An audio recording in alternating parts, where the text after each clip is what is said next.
Thank you. എന്നെ ഈ ഇന്റർവ്യൂവിലേക്ക് ക്ഷണിച്ചതിന് ആദ്യമേ നന്ദി പറയാണ്. എൻ്റെ പേര് ജെയിംസ് ചാക്കോ മുട്ടുങ്കൽ എന്നാണ്. ഞാൻ കുട്ടനാട്ടിലെ കാവാലം എന്ന് പറയുന്ന സ്ഥലത്താണ് ജനിച്ചത്. അവിടുത്തെ പ്രൈമറി വിദ്യാഭ്യാസം അവിടെയായിരുന്നു. അതിനുശേഷം ഞാൻ പിന്നെ ഹൈസ്കൂൾ വിദ്യാഭ്യാസത്തിനായിരുന്നു നെടുകുന്നം സെന്റ് ജോൺ ബാപ്റ്റിസ്റ്റ് ഹൈസ്കൂളിലേക്ക് പോയി. അവിടുന്ന് 10ാം ക്ലാസ് കഴിഞ്ഞതിന് ശേഷം പാസ്സായതിനു ശേഷം ചങ്ങനാശ്ശേരി SB കോളേജിലേക്കാണ് പിന്നെ പഠനത്തിനായിട്ട് വന്നത്. പിന്നെ പ്രീ ഡിഗ്രിയും അവിടെ പഠിച്ചു. അവിടെ 1984 തൊട്ട് 88 വരെ ഉള്ള കാലയളവിൽ ഞാൻ അവിടെ പിന്നെ ഉണ്ടായിരുന്നു. അവിടെ ഡിഗ്രിയൊക്കെ കഴിഞ്ഞതിന് ശേഷം അന്ന് തൊട്ട് ഞാൻ സാംസ്കാരിക രാഷ്ട്രീയ രംഗങ്ങളിൽ അന്നും ഉണ്ട് നാട്ടിൽ. അന്ന് നാട്ടിലെ ഒരു അറിയപ്പെടുന്ന ഒരു വിദ്യാർത്ഥി പ്രസ്ഥാനത്തിൻ്റെ ഒരു സ്റ്റേറ്റ് വൈസ് പ്രസിഡൻ്റായിട്ടും അവരുടെ യൂത്തിൻ്റെ സ്റ്റേറ്റ് വൈസ് പ്രസിഡൻ്റായിട്ടും അവരുടെ സ്റ്റുഡൻറ് വിങ്സിൻ്റെ ജില്ലാ പ്രസിഡൻ്റായിട്ടും ഒക്കെ അവിടെ പ്രവർത്തിച്ചിട്ടുണ്ട്. അതിനുശേഷം കുറച്ച് നാൾ നാട്ടിലെ അധ്യാപകനായിട്ട് പ്രവർത്തിച്ചു. അതിനുശേഷം ഞാൻ സൗദി അറേബ്യയിലേക്ക് എൻ്റെ ജീവിതം പറിച്ചു നടുകയാണ് ചെയ്തത്. അവിടെ 13 വർഷം കുടുംബമായിട്ട് താമസിച്ചു. അവിടെ ഒരു കമ്പനിയിൽ ജോലി ചെയ്തു. അതിനുശേഷം 2006 ഞാൻ അമേരിക്കയിലേക്ക് കുടിയേറി.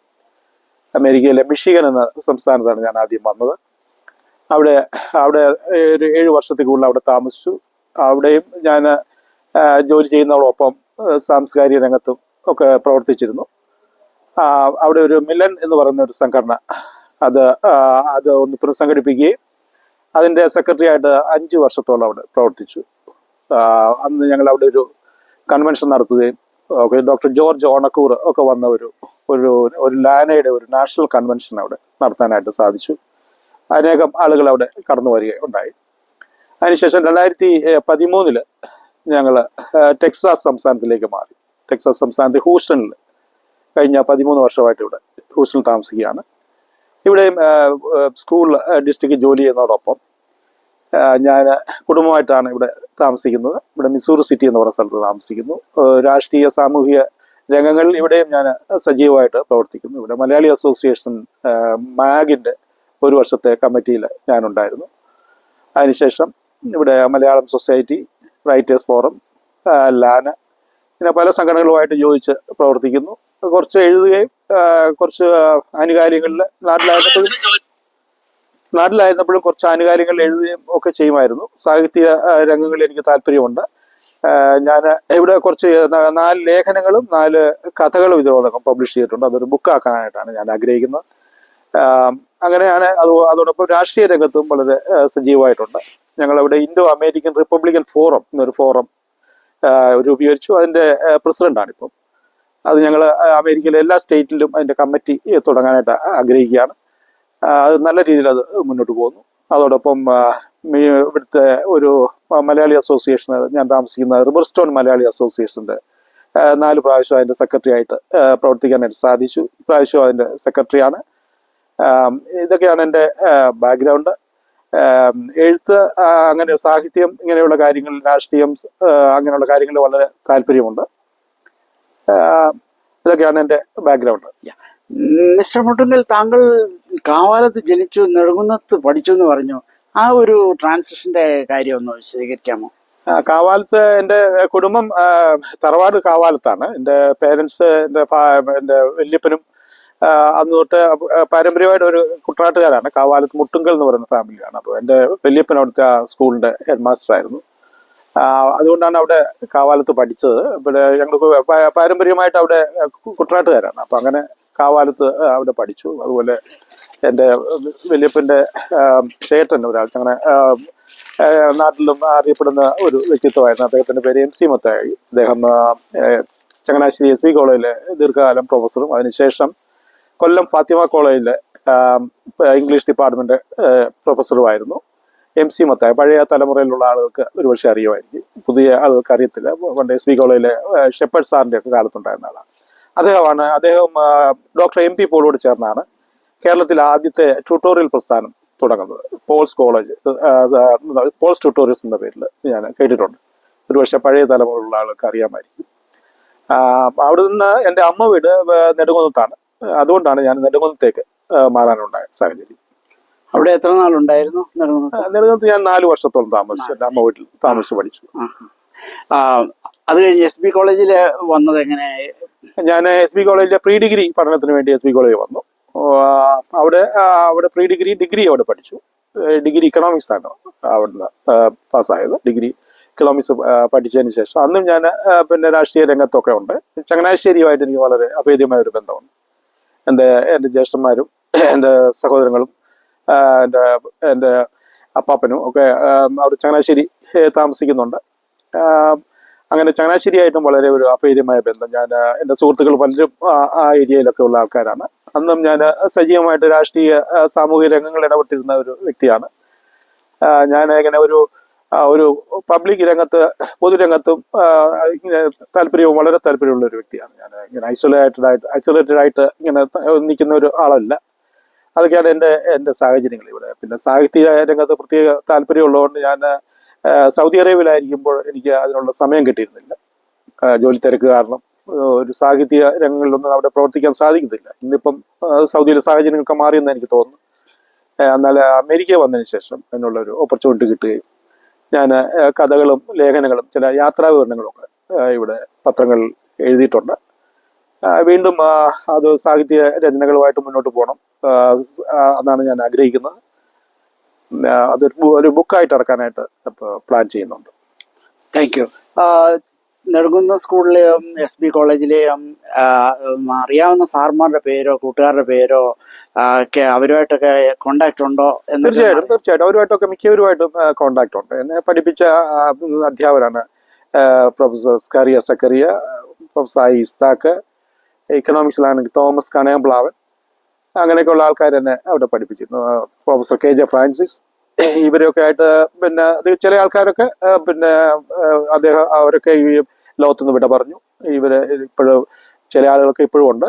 എല്ലാവരുമായിട്ടും തന്നെ ഒരു നല്ല ബന്ധം ഇപ്പോഴും ഞാൻ കാത്തു സൂക്ഷിക്കുന്നുണ്ട്. ഇപ്പൊ എൻ്റെ കൂടെ എൻ്റെ ബാച്ച്മേറ്റ് ആയിരുന്നു പ്രീ ഡിഗ്രിക്ക് അന്ന് ഞാൻ ഓർക്കുന്നുണ്ട് പഠിക്കുന്നത് രാജു നാരായണസ്വാമി എന്ന് പറയുന്നത്. അദ്ദേഹം ഒരു പ്രശസ്തനായ ആളാണ്. അദ്ദേഹം എൻ്റെ ബാച്ച്മേറ്റ് ആയിരുന്നു പ്രീ ഡിഗ്രിക്ക്. അദ്ദേഹം ഫസ്റ്റ് ഗ്രൂപ്പ് ആയിരിക്കും, ഞാൻ തേർഡ് ഗ്രൂപ്പ് എടുത്ത് പഠിച്ച ആളാണ്.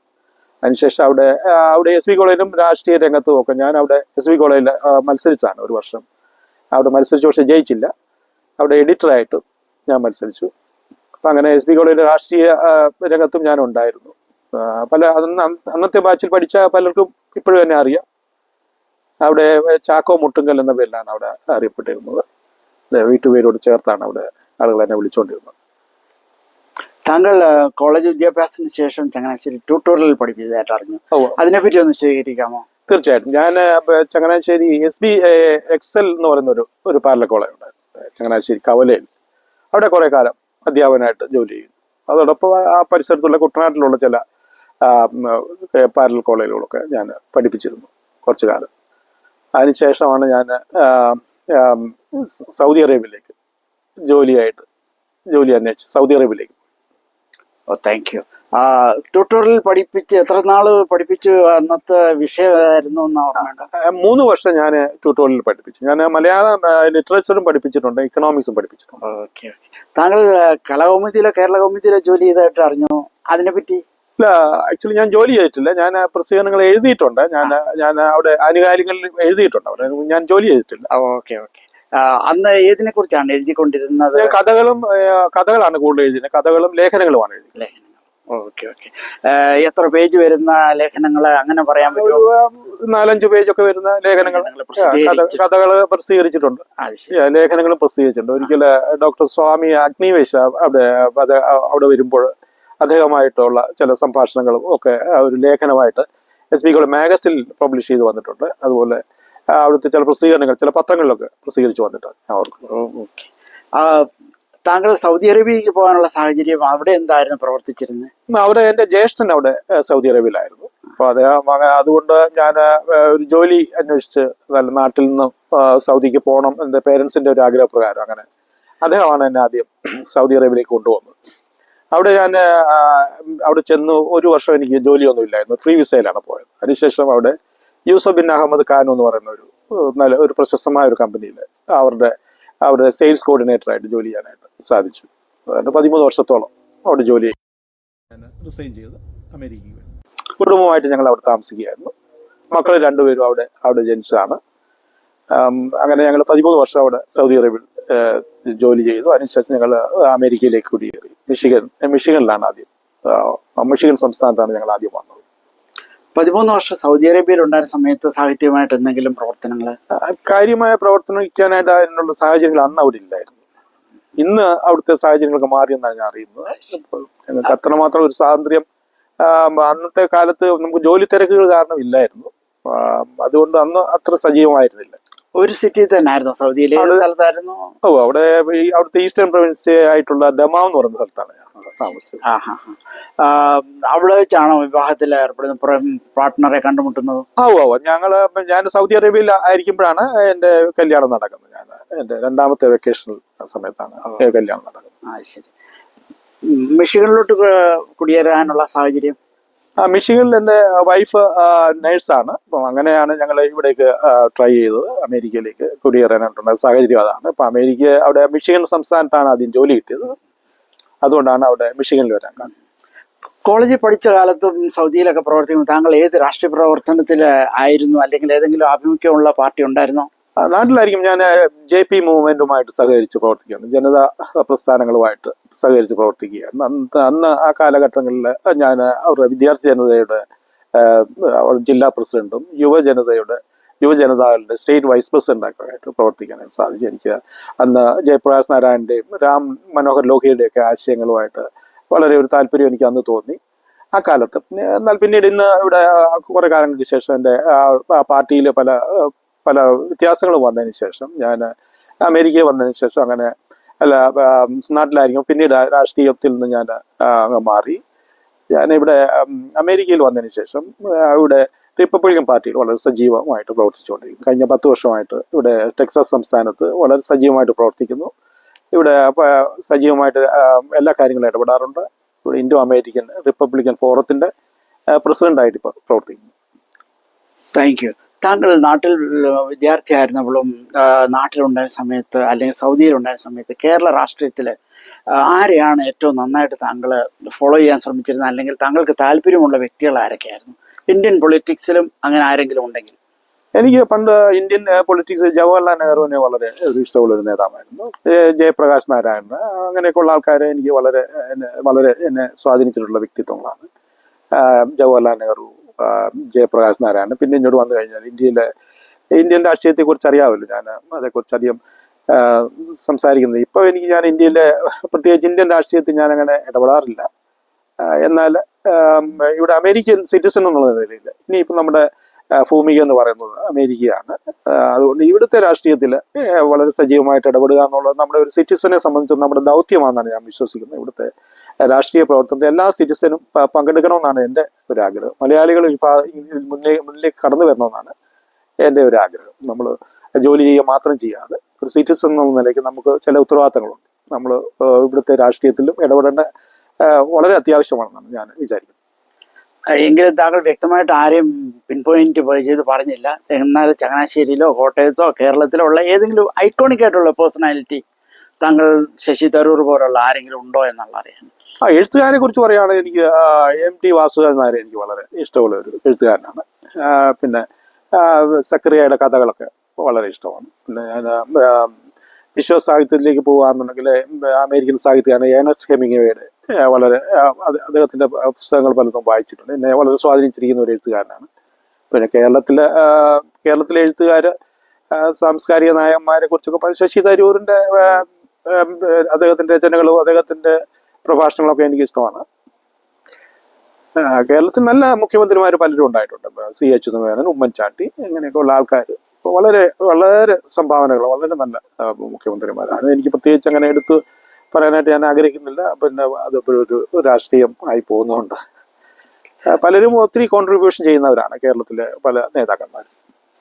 അമേരിക്കയിൽ നിന്നുകൊണ്ട് താങ്കൾ നാട്ടിലേക്കുള്ള എന്തെങ്കിലും പ്രവർത്തനങ്ങളിൽ ഏർപ്പെടാറുണ്ടോ? ഏതെങ്കിലും രീതിയിലോ? നാട്ടിൽ ചില ജീവകാരുണ്യ പ്രവർത്തനങ്ങളൊക്കെ പങ്കെടുക്കണമെന്ന് ആഗ്രഹമുണ്ട്. അങ്ങനെയൊക്കെയുള്ള കാര്യങ്ങളുണ്ട്. പിന്നെ ക്രൈസ്തവ നവീകരണ പ്രസ്ഥാനങ്ങളുമായിട്ട് ഒക്കെ സഹകരിച്ചു പോകുന്നു. അതുപോലെ ഞാൻ എല്ലാ മതത്തിലുള്ള ആൾക്കാരെയും വളരെ ബഹുമാനിക്കുന്ന ഒരു വ്യക്തിയാണ് ഞാൻ. കാരണം ദൈവം എല്ലാ മനുഷ്യരെയും എല്ലാവർക്കും വേണ്ടിയാണ് ദൈവം ഉള്ളത്. അപ്പോൾ ഒരു പ്രത്യേക മതവിഭാഗത്തിന് വേണ്ടി മാത്രമല്ല. അതാണ് എൻ്റെ ഒരു വീക്ഷണം. Thank you. സാറ് ഇപ്പോൾ ഒരു എഡ്യൂക്കേഷൻ ഡിപ്പാർട്ട്മെന്റിലാണ് വർക്ക് ചെയ്യുന്നത്. ആ പ്രവർത്തന മേഖല എങ്ങനെയാണെന്നൊന്ന് വിശദീകരിക്കാമോ? ഇവിടുത്തെ സ്റ്റുഡൻസിനെ പറ്റി ഒന്ന് വിശദീകരിക്കാമോ? ഇവിടെ ടെക്സസിൽ വന്നതിന് ശേഷമാണ് ഞാൻ ഈ ജോലിക്ക് ട്രൈ ചെയ്തത്. ഇവിടുത്തെ ഫോർട്ട് ബെൻഡ് ISD ഇവിടുത്തെ സ്കൂൾ ഡിസ്ട്രിക്റ്റിലാണ് ജോലി ചെയ്യുന്നത്. അപ്പം ഇവിടെ വന്നതിന് ശേഷം ഞാൻ നമ്മുടെ നാട്ടിലെ കേരളത്തിലെ പോലത്തെ ഒരു അന്തരീക്ഷമല്ല, കേരളത്തിലെ ഒരു എഡ്യൂക്കേഷൻ സിസ്റ്റം അല്ല ഇവിടെ. ഇവിടെ എല്ലാം കൊണ്ടും ഒരു വ്യത്യസ്തമായ ഒരു ആണ്. ഇവിടെ വിദ്യാർത്ഥികൾക്ക് വളരെ സ്വാതന്ത്ര്യമുള്ള ഒരു സ്ഥലമാണ്. സ്റ്റുഡൻസിനാണ് ഏറ്റവും കൂടുതൽ പ്രയോറിറ്റി ഇവിടെ കൊടുക്കുന്നത്. Thank you. ഇവിടുന്ന് നാട്ടിലേക്ക് എന്തെങ്കിലും എഡ്യൂക്കേഷൻ ഡിപ്പാർട്ട്മെന്റിൽ നിന്ന് ഫോളോ ചെയ്യാനുണ്ടെങ്കിൽ ഒരു സജഷൻ എന്തായിരിക്കും താങ്കൾക്ക് നന്നായിട്ട് തോന്നിയത്? ഇവിടുത്തെ സിസ്റ്റം വളരെ നല്ലതായിട്ട് എനിക്ക് തോന്നിയിട്ടുണ്ട്. എന്ന് വെച്ചാൽ ഇപ്പം ഇന്ത്യയിലെയും എഡ്യൂക്കേഷൻ സിസ്റ്റം ഒട്ടും മോശമാണെന്ന് ഞാൻ പറയുന്നില്ല. പക്ഷെ ഇവിടുത്തെ പങ്ക്ച്വാലിറ്റി അങ്ങനെയുള്ള കാര്യങ്ങൾ നമ്മൾ പഠിക്കേണ്ടതാണ്. നമ്മൾ നിർഭാഗ്യവശാൽ ഇവിടുത്തെ മോശമായ കാര്യങ്ങളാണ് നാട്ടിലെ ആളുകൾ പകർത്താൻ ശ്രമിക്കുന്നത്. നല്ല കാര്യങ്ങൾ അനവധി അമേരിക്കയിലുണ്ട്. അതെന്തുകൊണ്ടോ അത് നമ്മൾ മാതൃകയാക്കേണ്ടതാണ് എന്നുള്ളതാണ് എൻ്റെ അഭിപ്രായം. Thank you sir. സാറ് ഇവിടെ കുടുംബമായിട്ട് താമസിക്കുന്നു, ഈ പല പ്രവർത്തനങ്ങളിലും ഏർപ്പെടുന്നു. ഇതിനൊക്കെയുള്ള സമയം ഇനി എന്തെങ്കിലും കൂടുതൽ സമയം കിട്ടിയാൽ താങ്കൾ എന്തായിരിക്കും ചെയ്യാൻ ഉദ്ദേശിക്കുന്നത്? പുതിയ മേഖലകൾ? ഞാൻ രാഷ്ട്രീയ സാമൂഹിക പ്രവർത്തനങ്ങളിലും അതുപോലെ പിന്നെ ജീവകാരുണ്യ പ്രവർത്തനങ്ങളിലും എഴുത്തിലും ഒക്കെ കൂടുതൽ സജീവമായിട്ട് നിൽക്കാൻ ആഗ്രഹിക്കുന്നുണ്ട്. അതുകൊണ്ട് അതാണ് എൻ്റെ ഒരു ആഗ്രഹം ഇനി മുന്നോട്ടുള്ള. സാഹിത്യത്തിൽ പറഞ്ഞാൽ താങ്കൾ എന്താണ് ഇനിയും ആഗ്രഹിക്കുന്നത്? കൂടുതൽ കഥകളും ലേഖനങ്ങളൊക്കെ എഴുതി അത് കൂടുതൽ ബുക്കുകളൊക്കെ ഇറക്കുക, അങ്ങനെയൊക്കെ ഉള്ള കാര്യങ്ങളാണ്. അത് മറ്റുള്ളവർക്ക് ഒരു ഇമ്പാക്റ്റ് ആയി തീരാനായിട്ട് കാരണമാണ്. അതാണ് എൻ്റെ ഒരു ഉദ്ദേശം. ഏത് ഏജ് ഗ്രൂപ്പിലുള്ള ആൾക്കാരെയാണ് താങ്കൾ എയിം ചെയ്യുന്നത് കൂടുതലും താങ്കളുടെ എഴുത്തിൽ കൂടി? പ്രത്യേകിച്ച് അങ്ങനെയില്ല, നമ്മളൊരു ആർക്കും വായിക്കാവുന്ന രീതിയിലുള്ള രചനകൾ ചെയ്യണമെന്നാണ്. Okay okay, thank U. താങ്കളുടെ കുടുംബത്തെ പറ്റി കുറച്ചുകൂടെ ഒന്ന് വിശദമായി വിശദീകരിക്കാമോ?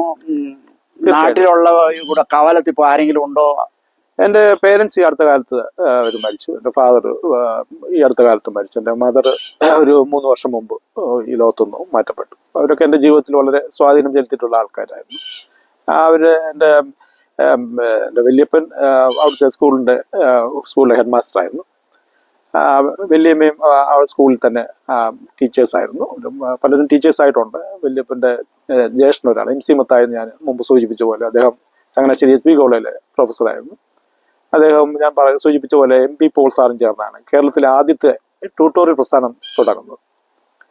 അദ്ദേഹം കുറച്ച് എനിക്ക് തോന്നുന്ന സാഹിത്യത്തിലും ഒക്കെ അറിയപ്പെടുന്ന സജീവമായി ഇടപെട്ടിരുന്ന ഒരു വ്യക്തിയായിരുന്നു. ഇപ്പം എൻ്റെ സഹോദരങ്ങൾ 2 പേര് 3 പേര് കാവാലത്ത് താമസിക്കുന്നുണ്ട്. ഒരാൾ വേറെ മൂത്ത ജ്യേഷ്ഠൻ ചങ്ങനാശ്ശേരി സെറ്റിലാണ്. 2 ബ്രദേഴ്സ് അവിടെ ചങ്ങനാശ്ശേരി ബിസിനസ്സാണ് ഞാൻ വിചാരിക്കുന്നത്. Thank you. സാറിൻ്റെ മുന്നോട്ടുള്ള എല്ലാ പ്രവർത്തനങ്ങൾക്കും ദൈവം സഹായകരമാക്കുമാറാകട്ടെ എന്ന് പ്രാർത്ഥിക്കുന്നു. ഹ്യൂസ്റ്റൺ വോയേഴ്സിനോട് സഹകരിച്ചതിന് ഒത്തിരി സന്തോഷം. Thank you so much. Thank you. Mister Chacko Muttukal, താങ്കൾ അമേരിക്കയിൽ വന്നത് കുടുംബമായിട്ടാണെന്ന് ഞാൻ മനസ്സിലാക്കുന്നു. അങ്ങനെയാണെന്നുണ്ടെങ്കിൽ അമേരിക്കയിൽ സെറ്റിൽ ചെയ്യാനുള്ള ഒരു ബുദ്ധിമുട്ടുകളെ പറ്റി ഒന്ന് പറയാമോ? എന്തെങ്കിലും ബുദ്ധിമുട്ടുകൾ നേരിട്ടിട്ടുണ്ടോ?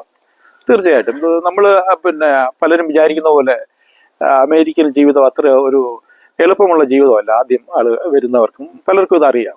എനിക്ക് തോന്നുന്നത് നമ്മൾ വിട്ടുപോകുന്ന ഇന്ത്യയിലുള്ളവർക്ക് അതേക്കുറിച്ച് അറിയാമെന്ന് എനിക്ക് തോന്നുന്നില്ല. ഇവിടെ വരുമ്പോൾ എല്ലാ കാര്യങ്ങളും നമ്മൾ തന്നെയാണ് ചെയ്യേണ്ടത്. ഇവിടെ അമേരിക്ക എന്ന് പറയുന്നത് വളരെ നല്ലൊരു രാജ്യമാണെങ്കിലും ഇവിടെ നമ്മൾ കുടുംബമായിട്ട് വരുമ്പോൾ എല്ലാ കാര്യങ്ങളും നമ്മൾ തന്നെ ചെയ്യണം.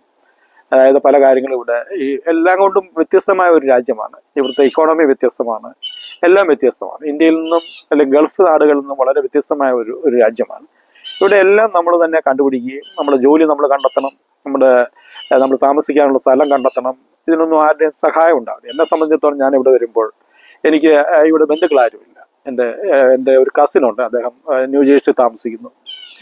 ഞാൻ മിഷിഗണിലാണ് വന്നത്. എനിക്കങ്ങനെ പക്ഷേ ഒരു ചർച്ചിൻ്റെ ഒരു സഹായം ആ സമയങ്ങളിൽ എനിക്ക് കിട്ടിയത് ഞാൻ നന്ദിയോടെ ഓർക്കുന്നുണ്ട്. അവിടെ അങ്ങനെ കുറച്ച് ആൾക്കാർ എന്നെ തുടക്കത്തിൽ സഹായിച്ചു. എന്നാലും കുഞ്ഞുങ്ങൾ അന്ന് വളരെ ചെറുതായിരുന്നു. അവരെ വളർത്തിയെടുക്കാനൊക്കെ എൻ്റെ ഭാര്യ ജോലിക്ക് പോകുമ്പോൾ അവരെ വളർത്തിയെടുക്കാനൊക്കെ അത്ര എളുപ്പമുള്ള കാര്യമല്ല. നമുക്ക് പ്രത്യേകിച്ച് മറ്റുള്ളവരുടെ സഹായം കിട്ടത്തില്ല. വളരെ 6 അടി പൊക്കത്തിൽ സ്നോ പെയ്യുന്ന ഒരു സ്ഥലത്താണ് ഞാൻ വരുന്നത്. ഞാൻ അന്ന് അപ്പാർട്ട്മെന്റിൽ താമസിക്കുന്ന കാലം ഞാൻ ഓർക്കുന്നുണ്ട്. വണ്ടിയെല്ലാം സ്നോയിൽ മൂടി കിടക്കും. ഇവിടെ പലർക്കും അറിയാം. അതെല്ലാം ക്ലീൻ ചെയ്ത് വീട്ടിലെ കാര്യങ്ങളെല്ലാം ചെയ്ത് ആർക്കും വേറെ ഒന്നും നമുക്ക് സമയം കിട്ടത്തില്ല. വളരെ തുടക്കത്തിൽ വളരെ ദുഷ്കരമായ നാളുകളായിരുന്നു അമേരിക്കയെ സംബന്ധിച്ചിടത്തോളം. ഒരു 6-7 വർഷത്തോളം എടുത്ത് ഇവിടെ നമ്മളൊന്ന് സെറ്റിൽ ആകാൻ തന്നെ. അതിനുശേഷം ടെക്സാസിൽ വന്നതിന് ശേഷം കുറച്ചുകൂടെ വ്യത്യാസമുണ്ടായി. ഗൾഫിൽ നിന്നും തികച്ചും വ്യത്യസ്തമായിട്ടുള്ള ഒരു സാഹചര്യമാണ് അമേരിക്കയിൽ. നമുക്കിവിടെ വളരെ സ്വാതന്ത്ര്യമുള്ളൊരു സ്ഥലമാണ് അമേരിക്ക. അതൊക്കെ ശരിയാണ്. എന്നാൽ ഇവിടുത്തെ ചില കാര്യങ്ങൾ കണ്ടില്ലെന്ന് നടിക്കുന്നതും ശരിയല്ലോ. അപ്പം നമ്മൾ ഇവിടെ പല ഫാമിലികളും അവർക്ക് ബുദ്ധിമുട്ടുകളുണ്ട്. അവർ പക്ഷേ എനിക്ക് തോന്നുന്നു അത് പറയാത്തതാണ്. നാട്ടിൽ ചെല്ലുമ്പോൾ അതേക്കുറിച്ച് അവർ പറയാറില്ല എന്നാണ് എനിക്ക് തോന്നുന്നത്. അത് പിന്നെ ഇന്ത്യയിലുള്ളവർക്ക് ഇന്ത്യയിൽ ഇപ്പോൾ താമസിക്കുന്നവർക്ക് അത്ര മനസ്സിലാവുമെന്ന് എനിക്ക് അറിഞ്ഞുകൂടാ. ഇവിടെ വന്ന് ജീവിച്ചാൽ മാത്രമേ അതേക്കുറിച്ച് അറിയാൻ പറ്റത്തുള്ളൂ. Thank you so much sir. Coming back to your literature, ഇവിടെ റൈറ്റേഴ്സ് ഫോറം എന്നൊരു പ്രസ്ഥാനമുണ്ട് ഹ്യൂസ്റ്റണിൽ. അതുപോലെ അമേരിക്കയിൽ അറിയപ്പെടുന്ന സാഹിത്യകാരന്മാർ ആരെയൊക്കെ പരിചയമുണ്ട്, കേട്ടിട്ടുണ്ട്? ഒന്ന് വിശദീകരിക്കാമോ? അമേരിക്കയിൽ അനവധി സാഹിത്യകാരന്മാരുണ്ട്. ഇവിടെ ഞാൻ വന്നപ്പോൾ മിഷിഗൺ ലിറ്റററി അസോസിയേഷൻ അതിന്റെ സെക്രട്ടറി ആയിരുന്നു 5 വർഷം ഞാൻ. അപ്പൊ അത് മിസ്റ്റർ സുരേന്ദ്രൻ നായർ എന്ന് പറയുന്ന ഒരാളായിരുന്നു അദ്ദേഹത്തെ പ്രസിഡന്റ്. അദ്ദേഹം വളരെ നല്ല രീതിയിൽ പ്രവർത്തിച്ചു. അദ്ദേഹം ഇപ്പോൾ ഹൂസ്റ്റണിലേക്ക് മാറിയിട്ടുണ്ട്. അവിടെ വെച്ച് മിഷിഗണിൽ വെച്ച് ഞാൻ പലരും സാഹിത്യ അവരും എനിക്ക് തോന്നുന്നു ഇനിയുള്ള മുൻകാലങ്ങളിൽ അവരുടെയും പുസ്തകങ്ങളായിട്ട് അവർ പബ്ലിഷ് ചെയ്യുമെന്നാണ് ഞാൻ വിചാരിക്കുന്നത്. Thank you. ഹ്യൂസ്റ്റണിലെ മലയാളികളുടെ പൊതുവിലുള്ള ഒരു ജീവിത സാഹചര്യം താങ്കൾക്ക് എത്രത്തോളം മനസ്സിലായിട്ടുണ്ട്? ഹ്യൂസ്റ്റൺ എത്രമാത്രം ഗുഡ് സിറ്റിയാണ് നമ്മൾ കേരളീയർക്ക് എന്നൊന്ന് പറയാം. എന്നെ സംബന്ധിച്ചിടത്തോളം ഇവിടെ ടെക്സാസിലെ ഹൂസ്റ്റൺ വളരെ നല്ലതായിട്ടാണ് എനിക്ക് തോന്നിയത്. ഇവിടെ ഒരു കേരളത്തിൽ നിന്ന് നമ്മൾ വരുമ്പോൾ കേരളത്തിലെ ഏതാണ്ട് ഒരു കാലാവസ്ഥ ഇവിടെ നമുക്ക് ഉണ്ട്. ഇവിടുത്തെ ആളുകളൊക്കെ പൊതുവെ വളരെ സൗഹൃദമുള്ള ആളുകളാണ് എന്നായിട്ടാണ് എനിക്ക് തോന്നിയിട്ടുണ്ട്. അപ്പോൾ നമുക്ക് വളരെ ഫ്രീ ആയിട്ട് ഇടപെടാം. അങ്ങനെയൊക്കെ ഉള്ള ഒരു വ്യത്യാസം ഞാൻ ഇവിടെ കാണുന്നുണ്ട്. ഇവിടെ ഒരു കാലാവസ്ഥ വലിയൊരു തണുപ്പൊന്നും ഇല്ലാത്തതുകൊണ്ടായിരിക്കും ആളുകളൊക്കെ പൊതുവെ ആക്റ്റീവായിട്ടാണ് എനിക്ക് തോന്നുന്നത്. വളരെ ഡൈവേഴ്സ് ആയിട്ടുള്ള ഒരു കമ്മ്യൂണിറ്റിയാണ് ഇവിടെ. വളരെ ഫോർട്ട്ബൻ കൗണ്ടി എന്ന് പറയുന്നത് തന്നെ എനിക്ക് തോന്നുന്നു അമേരിക്കയിലെ തന്നെ ഏറ്റവും ഡൈവേഴ്സ് ആയിട്ടുള്ളൊരു കൗണ്ടിയാണ്. ഒരു 150 രാജ്യങ്ങളിലെ ആൾക്കാർ ഇവിടെ താമസിക്കുന്നതാണ് ഞാൻ കേൾക്കുന്നത്. വളരെ നല്ലൊരു ഫാമിലി റേസ് ചെയ്യാൻ പറ്റിയ നല്ലൊരു സ്ഥലമായിട്ടാണ് എനിക്ക് തോന്നുന്നത്. വളരെ നല്ല ആളുകളും. ഈ സിറ്റിയെ കുറിച്ച് എനിക്ക് നല്ലത് മാത്രമേ പറയാം. Thank you. ഇവിടെയുള്ള മലയാളി അസോസിയേഷൻ മാഗിൽ താങ്കൾ പ്രവർത്തിച്ചിരുന്നു എന്ന് പറയാമോ? അതിനെപ്പറ്റി ഒന്നുകൂടെ വിശദീകരിക്കാമോ? ഇവിടെ മലയാളി അസോസിയേഷനിൽ ഞാൻ 1 വർഷം ഉണ്ടായിരുന്നു. അതിൻ്റെ തുടക്കത്തിൽ ഞാൻ അതിൻ്റെ വെബ്സൈറ്റൊക്കെ ക്രമീകരിച്ചു കൊടുത്തു. അതിനുശേഷം അവിടെ മലയാളം ക്ലാസ് തുടങ്ങിയപ്പോൾ അത് 2 വർഷത്തോളം അത് ഹാൻഡിൽ ചെയ്തിരുന്നത് ഞാനാണ്. ഞാൻ അതിനു വേണ്ടി താല്പര്യം കാണിച്ചു. അതിനുശേഷം 1 വർഷം ഞാൻ മലയാളി അസോസിയേഷൻ്റെ PRO ആയിട്ട് പ്രവർത്തിച്ചു. എനിക്ക് വളരെ നല്ല അനുഭവമാണ്. ഇവിടുത്തെ മലയാളി അസോസിയേഷൻ വളരെ സജീവമായിട്ടാണ് ഇരിക്കുന്നത്. ഇവിടെ വളരെ പ്രഗത്ഭരായിട്ടുള്ള പല മലയാളികൾ താമസിക്കുന്ന ആൾക്കാരാണ്. ഫൊക്കാനയുടെയും ഒക്കെ ഒരു ആസ്ഥാന കേന്ദ്രം തന്നെയാണ് ഹൂസ്റ്റൺ എന്ന് പറയാം. അതിന്റെ തുടക്കമൊക്കെ ഇവിടെ നിന്നാണ് ഉണ്ടായിരിക്കുന്നതാണ് ഞാൻ മനസ്സിലാക്കിയിട്ടുള്ളത്. Thank you. താങ്കൾ നാട്ടിൽ എത്ര ഫ്രീക്വന്റ് ആയിട്ട് പോകാറുണ്ട്? ലാസ്റ്റിൽ എന്നാണ് പോയത്? ഇനി അടുത്ത കാലത്തായിട്ട് ഞാൻ എൻ്റെ പേരൻസിന്റെ അസുഖമായിട്ട് ബന്ധപ്പെട്ട് ഒരു 2 വർഷത്തില് 2-3 വർഷത്തില് 2 പ്രാവശ്യം ഞാൻ പോയായിരുന്നു. അതിനുശേഷം ഇപ്പൊ പോയിട്ട് ഇപ്പോൾ ഒരു വർഷം കഴിഞ്ഞ് ഞാൻ നാട്ടിൽ നിന്ന് പോയിട്ട് വന്നിട്ട്. ഇപ്പൊ പേരൻസ് ഇപ്പം അവർ ജീവിച്ചിരിക്കുന്നില്ല. എൻ്റെ സഹോദരങ്ങളും ബന്ധുക്കളും ഒക്കെയാണ് ഇപ്പൊ നാട്ടിലുള്ളത്. താങ്കൾ നാട്ടിൽ നിന്ന് പോയതിന് ശേഷം, അത് ഇവിടെ വന്നതിന് ശേഷം പ്രകടമായ ഒരു വ്യത്യാസം നാട്ടിൽ എന്താണ് എന്തെങ്കിലും തോന്നിയിട്ടുണ്ടോ? നാട്ടിൽ കുറച്ച് ജീവിത സാഹചര്യം കുറച്ച് വ്യത്യാസം വന്നിട്ടുണ്ട്. പക്ഷെങ്കിൽ വലിയൊരു വ്യത്യാസം റോഡുകളൊക്കെ പുതുതായിട്ട് കാണുന്നുണ്ട്. വലിയൊരു വ്യത്യാസം ഞാൻ കാണുന്നില്ല. കാരണം ഞങ്ങളുടെ വീടിന്റെ അടുത്തൊരു പമ്പയാറിന്റെ അടുത്താണ് ഞങ്ങൾ താമസിക്കുന്നത്. അവിടെ ഒരു പാലം വർഷങ്ങളായിട്ടുള്ളതാണ്. ഇതുവരെ അതിന്റെ ഒരു പൂർത്തീകരിച്ച് കാണാനായിട്ട് സാധിച്ചിട്ടില്ല. പക്ഷെ പുളുകുന്നവരെയൊക്കെ സൗകര്യമായി. പുളുകുന്നവരെ ഉണ്ട്. കാവാലത്തൊക്കെ ബസ്സൊക്കെ വരുന്നുണ്ട്. എന്നാൽ തന്നെ ആ ഒരു പാലത്തിന്റെ പ്രോജക്ട് ഇപ്പോഴും പെൻഡിങ് ആണ്. ഓക്കെ.